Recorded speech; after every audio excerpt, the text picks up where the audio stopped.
Hola, soy Eva de Infocus Consultores y estoy aquí para platicarte un poco acerca de las planeaciones anuales. Tengo ya 9 años trabajando en la implementación de planeaciones anuales, planeaciones estratégicas anuales en las organizaciones y estamos para resolver algunas de las preguntas más comunes. Planear brinda el horizonte y la claridad de la mentalidad de futuro dentro de las organizaciones. Uno de los mayores beneficios de planear es que los líderes de la organización, porque la planificación normalmente la hacemos con la dirección y el C-Level, ¿sí? Quienes son los principales líderes dentro de la empresa.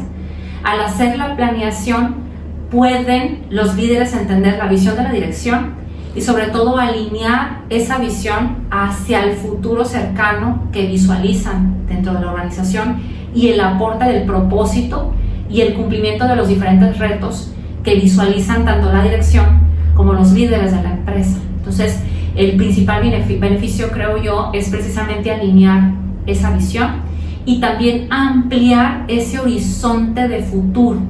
Me he dado cuenta con las organizaciones que hemos planeado y que he tenido la grata oportunidad de hacerlo a través de los años, que la mentalidad de estos líderes va evolucionando. Cada año los ves distintos, los ves más cercanos a la dirección, a la empresa, los ves también más comprometidos y sobre todo más propositivos.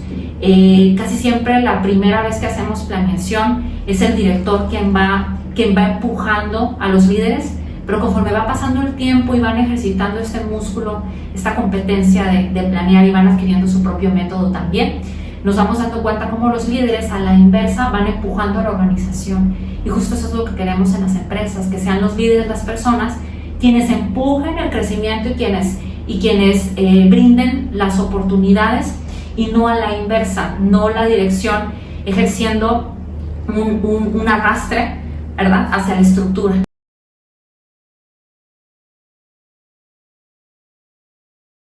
Cuenta con quienes hemos trabajado en planeaciones que hay 3 perfiles. El primero son esas organizaciones que están en una etapa de crecimiento, es decir, que están empezando a abrir una nueva sucursal, una nueva división de negocio o bien que están explorando una revaloración de su oferta de valor. Entonces, empresas en crecimiento son constantemente quienes buscan esta planificación, sobre todo de proyectos de las propias áreas y de la estrategia, así como los presupuestos. Ese yo creo que es el perfil número 1. El perfil número 2, a la inversa, son organizaciones que se han dado cuenta que sus métricas en el desempeño, sobre todo comercial o en utilidad, los últimos años tal vez no se ha cumplido como esperaban y existe una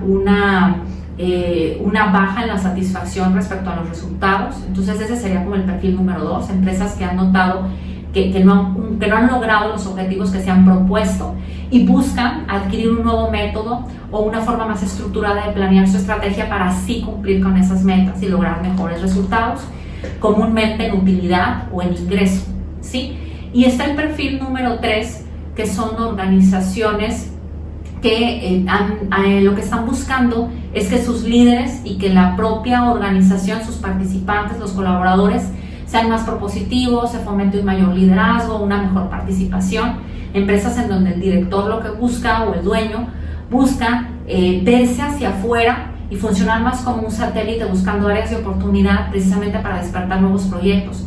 Y lo que quiere es que la planeación sirva de herramienta, de plataforma para que sean estos líderes quienes propongan esos nuevos proyectos, quienes se impulsen, ¿sí? Quienes impulsen nuevas divisiones de productos o ideas, inclusive apliquen algo de innovación, pero sobre todo directores que lo que buscan es promover el liderazgo de estos líderes, y la planeación es una buena forma de además fomentar ese sentido de pertenencia y de compromiso, también el liderazgo.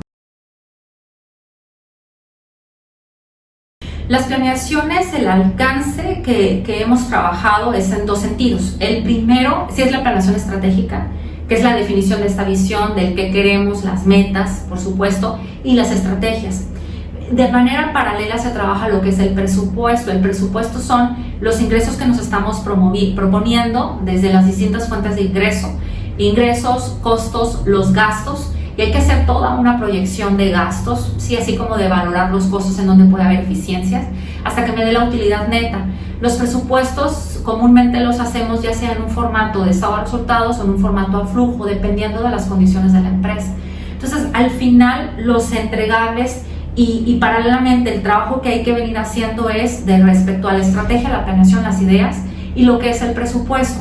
Estas dos entregables, estos dos momentos se van relacionando porque todas las estrategias discutidas se tienen que ir al presupuesto, y de la misma forma revisar el presupuesto y tener muy fino la sensibilidad de cómo mejorar o en dónde se necesita mejorar tanto en los ingresos, costos, gastos, me regresa también a la planeación de la estrategia. Entonces son dos momentos que se van relacionando y que normalmente los hacemos de forma paralela hasta que al final el entregable es precisamente esa presentación ejecutiva de la planeación, sí, en donde promovemos que sean los líderes quienes la presenten, quienes la promuevan, y que se vaya bajando en cascada hasta que toda la organización en los distintos niveles la conozcan, y también el presupuesto que se quede formalizado y ya contemplado todos los cambios que se pueden trabajar, desde lo simple como es la inflación hasta lo más complejo que son las necesidades, por ejemplo, de mantenimiento, de otros criterios que sí en el proceso de planeación hay que ir tomando en cuenta y que hay que inclusive gestionar y cotizar para poder tener el número más cercano. Buscamos que los presupuestos dentro de la realidad, la métrica o el piso de varianza sea de máximo un 15%. Eso es lo que buscamos empujar, que todo el proceso sea lo más real posible, lo más cercano a lo que se necesita, ¿sí? Y a lo que nos podamos anticipar, para que en la realidad del año ese presupuesto no varíe por más de un 15%.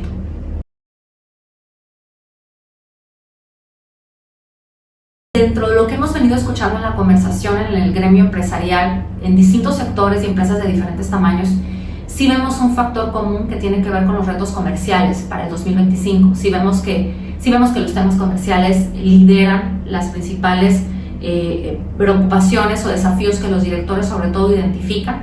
Temas respecto a la participación de mercado, respecto a la recuperación del mercado, respecto también al propio desempeño comercial. Sí, hemos venido viendo años en donde el mercado, por ejemplo, para tomar decisiones es un poco más consciente, busca más información, digamos que piensa también un poco diferente el proceso. Entonces, las áreas comerciales sí se ven con este desafío de lograr ser más eficientes, más efectivos, ¿sí?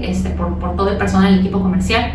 Y al mismo tiempo, además de los desafíos comerciales que vemos, va alineado el tema de la eficiencia en los gastos o en los costos, ¿sí? Temas de inflación, temas de incrementos, por ejemplo, al salario mínimo, a la parte de los impuestos, ¿sí? A toda la parte logística, que también ha tenido algunos incrementos. Sí vemos un desafío para las organizaciones el volver su operación más eficiente para poder que la utilidad neta proyectada al final y alcanzada al final del año sí permita a la empresa tener el oxígeno suficiente para hacer esas reinversiones necesarias, ¿sí? Reinversiones en mobiliarios, en equipos, en maquinarias y en mejorar las condiciones de trabajo, que es de los puntos más importantes, que sí en las planeaciones muchas veces se expresa como una necesidad y una prioridad, pero que tenemos que buscar la forma que la operación sea lo suficientemente eficiente y que la gestión comercial también nos dé ese ingreso también necesario para poder cumplir con estas condiciones. Entonces serían como los dos principales desafíos. Creo que son desafíos que cada año se presentan, sí, me parece que no son nuevos del 2025 realmente, pero sí lo que he notado es que más empresas en común los perciben, sí, de forma un poco más imperante a trabajar para el próximo año.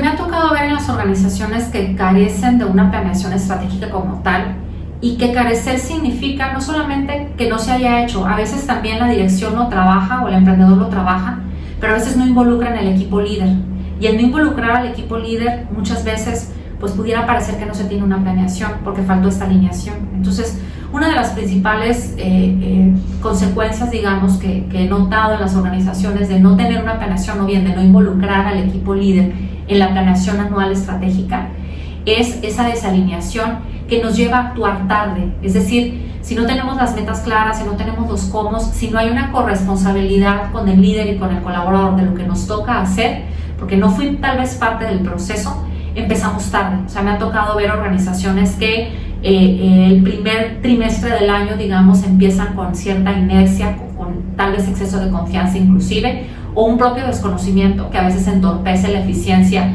de una ejecución que nos pueda llevar a resultados satisfactorios. Si empezamos tarde, ahora sí que la reacción durante el año depende mucho del sentido de urgencia del director y depende mucho también de la agilidad para la toma de decisiones. Y también hay que entender que muchos de los giros, el tiempo que ya pasó, a veces es complejo el encontrar la forma de compensar. O sea, si no cumplí el primer trimestre o el primer cuatrimestre con lo que esperaba financieramente, recuperar esos 4 años, lo que me hizo falta, esos 4 meses, lo que me hizo falta en el próximo periodo puede ser complejo para la empresa.